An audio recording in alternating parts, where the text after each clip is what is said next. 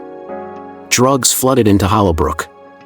Shady deals went down in alleyways, and addicts began to appear on street corners. Glassy-eyed and twitching, the violence escalated rapidly.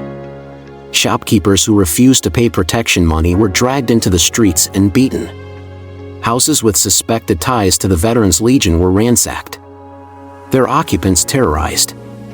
Maggie Keller stood in her modest living room, staring out the window at the distant glow of headlights moving across the hills. Her phone buzzed incessantly on the coffee table, calls for help, messages of fear, pleas for guidance.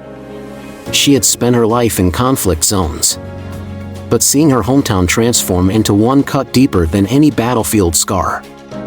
At the Veterans Legion headquarters, Jonathan Iron John Matthews surveyed a large map pinned to the wall. Red circles marked cartel outposts, and black XS indicated the most recent attacks. This isn't just a gang problem anymore, John said, his voice low and gravelly. This is a full-scale occupation. Maggie entered the room, her cane tapping against the concrete floor. We can't fight them head-on, John.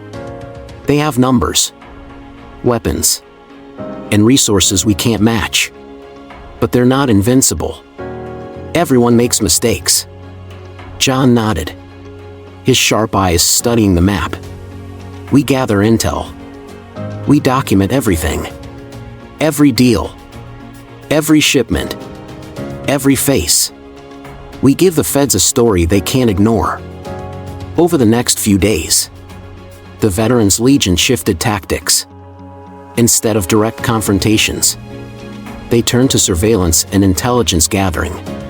Veterans with experience in reconnaissance followed cartel enforcers, documenting their movements and identifying key figures. Cameras were discreetly placed in hotspots, capturing evidence of illegal deals and acts of violence. Maggie worked tirelessly from her command post, coordinating the veterans and volunteers. She reached out to contacts from her days in the military, pulling whatever strings she could to get federal agencies to pay attention. But it was an uphill battle. The cartel's influence ran deep, and corruption had already seeped into neighboring towns and counties. Meanwhile, Hollowbrook civilians were caught in the crossfire. Parents kept their children home from school. Store owners operated behind locked doors and drawn blinds. Fear had become the town's new currency, traded freely in every whispered conversation. One evening, as Maggie and John reviewed hours of surveillance footage, a young mother arrived at their headquarters with her son. The boy clutched a worn teddy bear, his face streaked with tears. They took my husband, the woman said, her voice trembling. They said he owes them money, but he doesn't. He never dealt with them. Please, please bring him back. John's jaw tightened, and Peggy's hand gripped her cane so hard her knuckles turned white. We'll find him, Maggie said softly. I promise. Outside, the sky darkened as cartel trucks continued to roll into town, their cargo unseen but their purpose clear. Hollowbrook had become a battlefield, not just for territory, but for the soul of the town itself. And though the odds were stacked against them, Maggie and Iron John knew one thing: they couldn't stop now. Every scrap of evidence, every act of defiance, every small victory brought them one step closer to breaking the cartel's grip. The stakes had never been higher, and failure was not an option. The sun dipped below the horizon, casting long shadows across Hollowbrook. The distant hum of cartel trucks had become an ever-present backdrop, like the ticking of a doomsday clock.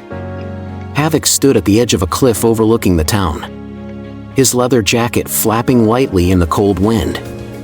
He had grown impatient. The cartel had brought firepower.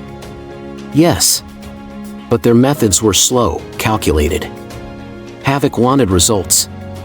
Immediate, violent results. When the convoy of black SUVs arrived that night, headlights cutting sharp lines through the fog, Havoc felt something shift in the air. These weren't cartel enforcers or wild bikers. These men moved with precision. They stepped out of their vehicles wearing tactical vests and carrying state-of-the-art weaponry. Their faces were obscured behind masks, their posture rigid and disciplined. At their head was a man Havoc only knew by reputation, Richter. Richter was a former private military contractor, a soldier for hire who had operated in war zones across the globe. His reputation was legendary, ruthless, efficient, and utterly indifferent to the morality of his missions. Now, he had been bought with cartel money and tasked with one objective: eliminate Maggie Keller, dismantle the Veterans Legion, and bring Hollowbrook to its knees. "We're not here for theatrics," Richter said coldly, stepping up to Havoc. His voice was calm but carried an edge that silenced everyone nearby. "We have a job to do. Stay out of our way, and this will be over quickly." Havoc bristled at the condescension but said nothing. He recognized the look in Richter's eyes, the look of someone who had stared into chaos and walked away unscathed. Within hours, the contractors had established operational posts in key locations around Hollowbrook. Using night vision goggles and silent drones, they monitored movement throughout the town. Their tactics were surgical, targeting supply lines used by the Veterans Legion, intercepting communication channels, and disrupting the flow of aid to civilians. The first strike came swiftly. In the dead of night, a Veterans Legion outpost on the edge of Hollowbrook was hit. The contractors moved like shadows, cutting power to the building before storming in with silenced weapons. By the time reinforcements arrived, the outpost was empty, its occupants either dead or captured. Word spread quickly among the veterans: they weren't dealing with ordinary thugs anymore. At their headquarters in the abandoned factory, Jonathan Iron John Matthews slammed his fist onto the table. A map of Hollowbrook lay spread before him, littered with red marks indicating attacks and losses. "They're hunting us," John said, his voice a low growl. "These aren't gang tactics. This is military precision." Maggie Keller stood nearby, her expression grim but composed.